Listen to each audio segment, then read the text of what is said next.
Hello friends, in this video lecture we will see the last two instruction groups of 8086 or 8088 processor, and these are namely the stack related instructions and processor control instruction. Both these groups are very short and simple. So let us begin this lecture with stack related instructions.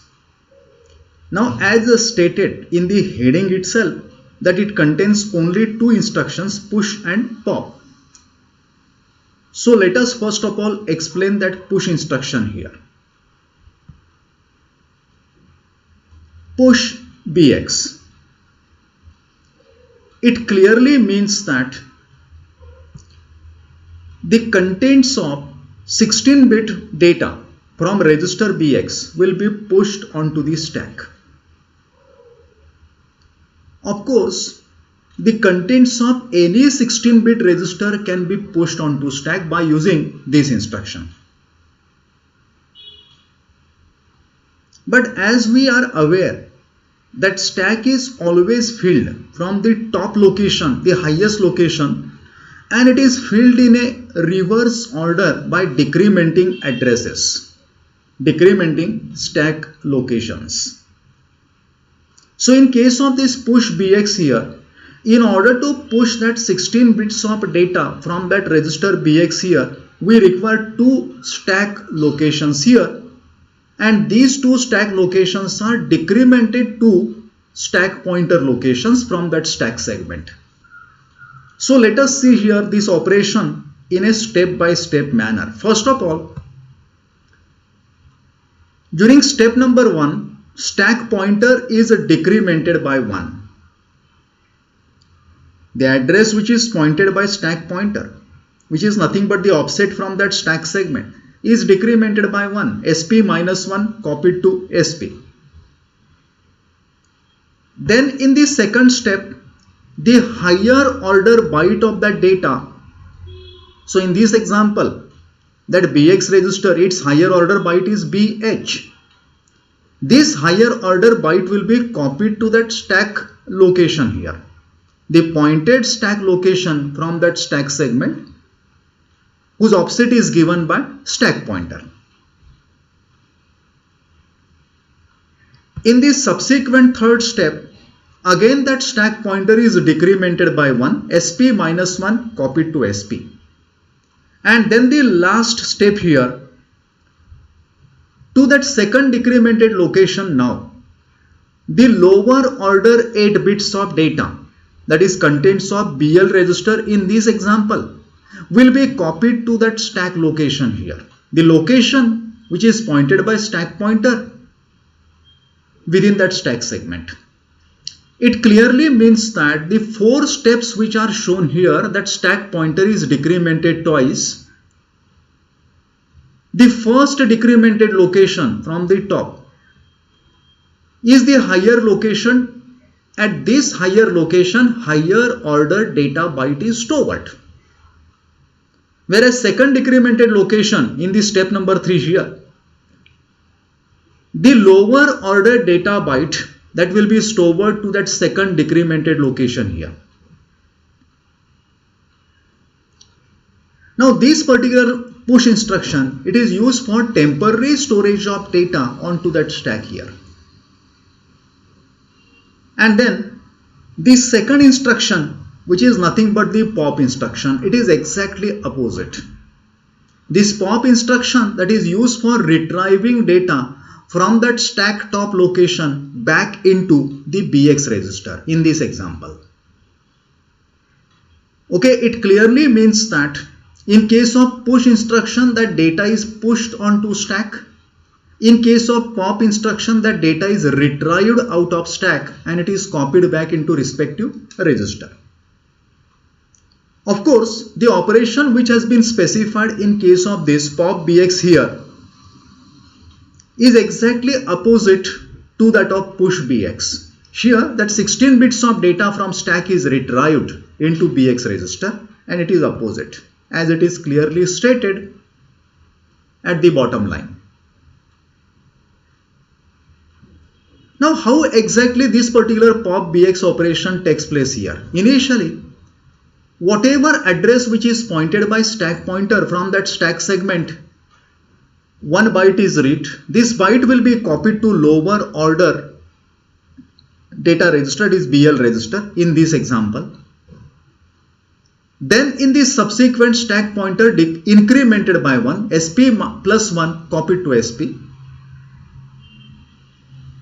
Then in the third step here, from that incremented memory location, from the stack segment address pointed by stack pointer, another byte is read. This byte will be copied to higher order byte of that corresponding register BH.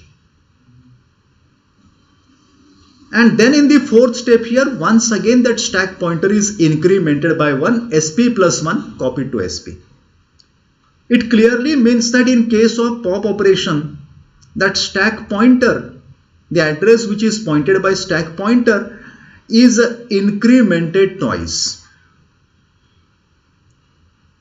And the operation which has been enlisted in case of push instruction, exactly opposite operation will be performed in case of pop instruction here. So these are the two instructions which are available in case of stack related group here. Then the last instruction group, which is also very simple, that is processor control instructions. Now basically processor control instruction, they include that flag control instructions used for the manipulation of flags and also some special types of prefixes. The instruction prefixes will be also included under that processor control instruction at the bottom. So let us see here the instructions which are defined inside that processor control group. Okay, these instructions are used to set or clear that carry flag, then the direction flag, and then the interrupt flag. Total 7 instructions are enlisted here. Out of that first instruction, STC stands for set carry. Once this instruction executed, carry flag will be set to 1. Second instruction, CLC, clear carry instruction. Once that CLC instruction executed, carry flag will be reset to 0.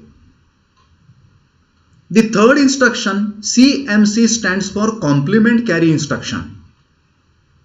Here, whatever contents of that carry flag, those will be complemented, those will be inverted. In case if my carry flag is already set, that will be reset. If it is reset, then it will be set. The state of that carry flag will be just complemented by this CMC instruction here. Then the next instruction, STD, that is the set direction flag. Direction flag will be set to 1. Then the fifth instruction is CLD, that is clear direction flag. Direction flag will be reset to 0.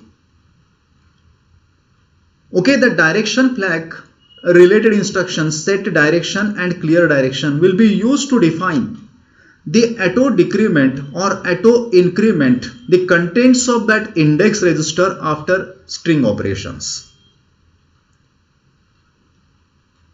Then the last two instructions are related with that interrupt flag here. The second last is STI, set interrupt instruction, where that interrupt flag will be set to 1. And the last instruction is clear interrupt instruction, which is used to reset that interrupt flag. So basically, the instructions which are used for set or reset operation of these 3 flags, they are defined under processor control instruction here.